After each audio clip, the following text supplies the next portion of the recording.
শবে বরাত পালন করা কি বিদআত?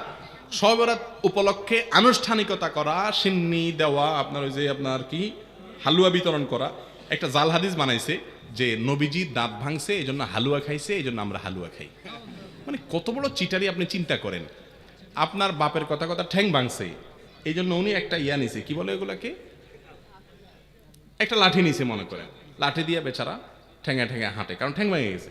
এখন আপনি বাপের ছেলে বলতেছেন, উফ আমার বাপের শত্রুর সাথে লড়াই করতে গিয়া ঠ্যাং ভেঙে ফেলছে, অতএব বাপের প্রতি আমি ভালোবাসা প্রকাশ করতে গিয়ে আমার ভালা ঠ্যাঙে আমি একটা লাঠি নিয়ে খোঁড়াইতেছি। বাপে ওই লাঠিটা নিয়ে মাথা দিয়ে মারবে কি পারবে না, যে বেয়াদব তুই তো আমার ভেঙাইতেছিস, ঠিক না বে ঠিক?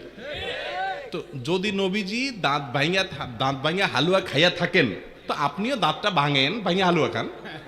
আপনি আস্ত ভালো দাঁত নিয়া সবার হাতে হালুয়া খাইতেছেন, এর চেয়ে বাটপারি আর কিছু হতে পারে?